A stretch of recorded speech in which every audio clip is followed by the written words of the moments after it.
Dans cette vidéo, on va essayer d'expliquer en détail la différence entre un avantage comparatif et un avantage absolu, pour être sûr de bien comprendre la différence entre ces deux types d'avantages. Ce qu'on avait vu dans la vidéo précédente, c'est que Claire avait un avantage comparatif dans la production d'assiettes, comparé à Denis, parce que son coût d'opportunité de produire une assiette était plus petit que celui de Denis. Son coût d'opportunité était de 1/3 de tasse, en comparaison au coût d'opportunité de Denis qui était de 3 tasses pour produire une assiette. On a donc expliqué que c'était avantageux pour Claire de se spécialiser dans la production d'assiettes. De l'autre côté, on avait également vu que Denis, lui, avait un avantage comparatif dans la production de tasses, parce que cette fois-ci, c'était son coût d'opportunité qui était inférieur.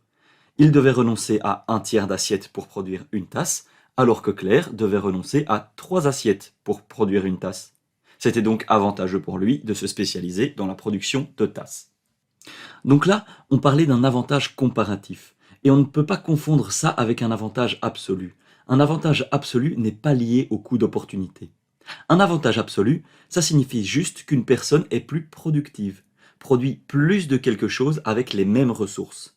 Et donc, si je te donnais juste ce graphe-ci, ici, et que je ne te donnais aucune information sur le nombre d'employés chez Denis ou chez Claire, ni la quantité de ressources dont ils ont besoin pour produire ces 30 tasses ou ces 30 assiettes, eh bien, il serait donc impossible pour toi de dire quoi que ce soit sur l'avantage absolu.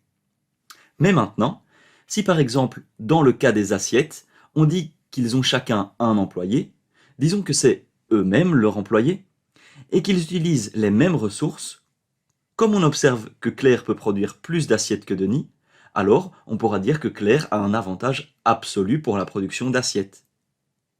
Et si on considère de nouveau la même quantité de ressources des deux côtés, comme Denis peut produire plus de tasses que Claire, on pourra également dire que Denis a un avantage absolu dans la production de tasses. Et ce n'est pas à cause de cet avantage absolu que l'un ou l'autre décide de se spécialiser dans un produit. En fait, on ne sait même pas ce que sont les ressources pour produire les tasses et les assiettes. Juste avec ce graphe-ci, on ne peut pas dire si Denis a un avantage absolu dans la production d'un produit ou de l'autre.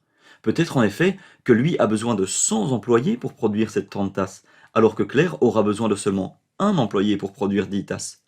Donc dans ce cas-là, c'est en fait Claire qui aurait un avantage absolu. Mais ça ne sera vraiment pas facile à voir si on observait uniquement ce graphique-ci. Donc maintenant, j'aimerais faire un second scénario dans lequel Denis aurait l'avantage absolu dans les deux produits. Mais je veux te montrer que tant que l'avantage comparatif est différent, il est toujours intéressant pour les deux acteurs de se spécialiser dans la production du produit où ils ont l'avantage comparatif. Donc, faisons ce second scénario.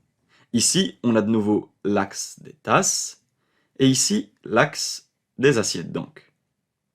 Et je vais aussi les graduer. Donc ici, 10, 20, 30, 40 assiettes. Et là, 10, 20, 30 ou 40 tasses. Donc imaginons que Claire reste fidèle à elle-même et produit toujours de la même façon qu'avant.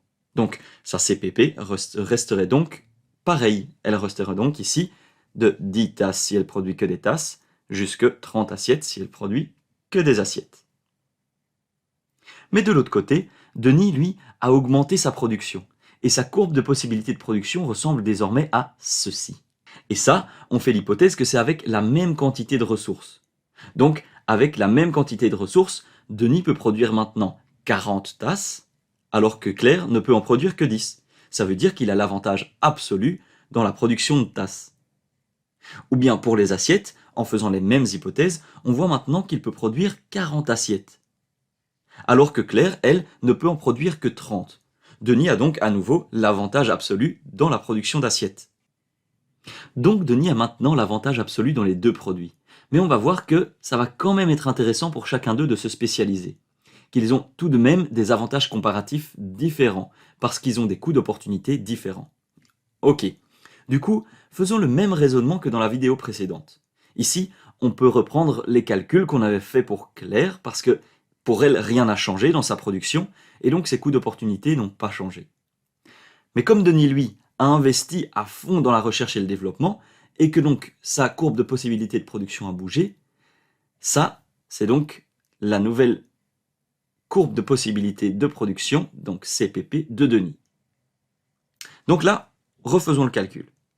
Quel serait son coût d'opportunité pour les assiettes alors? Eh bien, si on se dit que s'il produisait que des tasses, il en produirait 40, si soudain il décide de produire que des assiettes, il en produirait 40 aussi. Il devra donc renoncer à 40 tasses pour produire 40 assiettes. Le coût d'opportunité, le CO de 40 assiettes, est donc de 40 tasses. Et si maintenant on divise les deux côtés par 40, on a que le coût d'opportunité CO toujours de une assiette est égal à une tasse. Donc une assiette égale une tasse. Et de l'autre côté, c'est le même raisonnement. Et on peut voir ici le coût d'opportunité, donc le coût d'opportunité CO pour produire une tasse est égal à une assiette. Une assiette. Donc maintenant qu'on a calculé tout ça, dans cette nouvelle réalité, on a déjà déterminé que Denis avait un avantage absolu pour les deux produits. Donc que s'ils ont les mêmes ressources, Denis pourra produire plus de chacun des produits. Et je rappelle encore ici, mais donc l'avantage absolu est lié à la quantité de ressources disponibles. Qui peut produire le plus avec la même chose? Qui donc est le plus productif? Mais maintenant regardons les coûts d'opportunité.